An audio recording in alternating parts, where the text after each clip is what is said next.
Here is my tip for today. The Iran conflict and rising fuel prices. Why the silence from government? Since the US and Israeli conflict with Iran, we have seen the ripple effect hit the global oil market. And naturally, Nigerians are feeling the impact of the price. Cost of living is rising again, and fuel prices are right at the middle of all of that. But the real question is, where is the government, our elected and appointed government officials in all of this? Who is stepping forward to explain consistently to Nigerians what is going on? Who is reassuring Nigerians that there is a plan to manage the impact in their interest?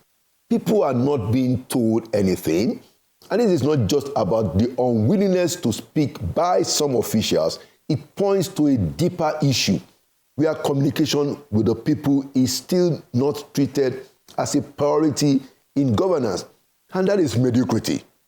At a time like this, Nigerians should be hearing regularly from the petroleum minister, from the GCEO of NNPCL, from the boss of NMDPRA, and all those directly responsible. They should be hearing from them not once, not occasionally, but consistently and regularly. So far, not a word from these people that we have mentioned. Again, the Minister of State, Mr. Enekin Lokobiri, not a word.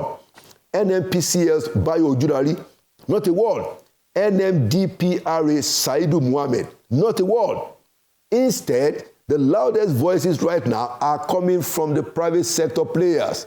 Dangote Refinery has been speaking, explaining these price increases, going up, and pointing to growing demand from other African countries, particularly South Africa, Ghana, and Kenya. Petroleum Products Retail Outlet Owners Association, Petron, has also warned that PMS could rise significantly to as high as 2,000 naira per litre. No response from government. Independent Petroleum Marketers Association, IPMAN, is also already telling Nigerians to brace up for higher prices.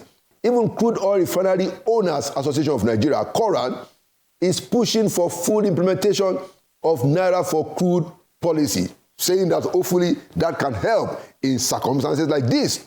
So effectively, the conversation with the public has been one-sided, only from the private sector. And that raises a fair question.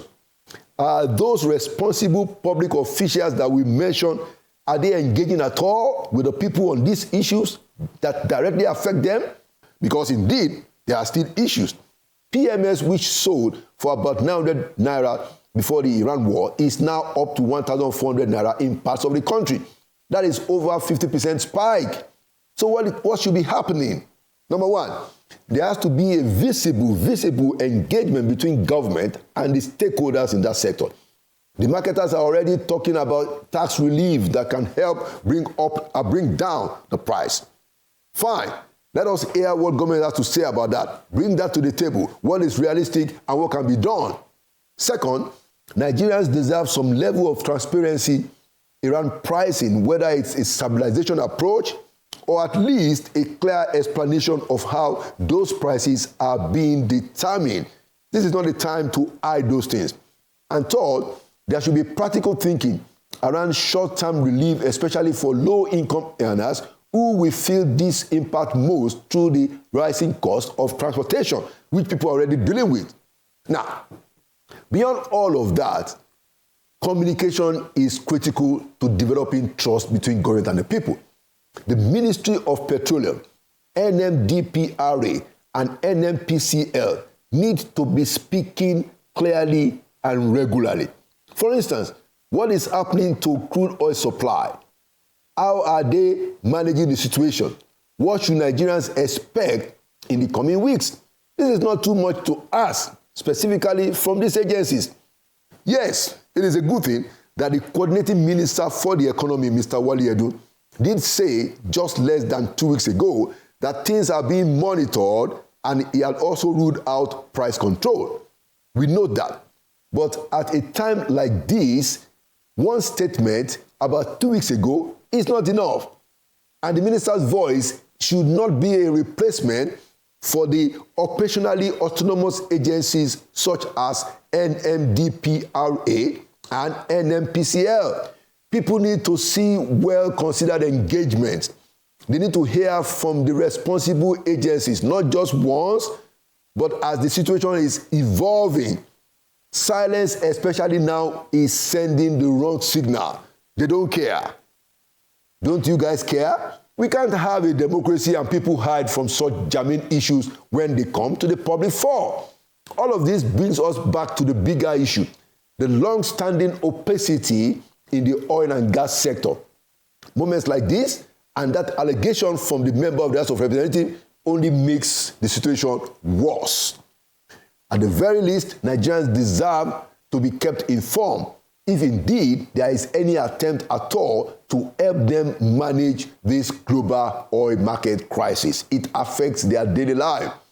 Government exists purely for the welfare of the people, and we are talking here of a democratic government for that matter. And so this is no time to be quiet.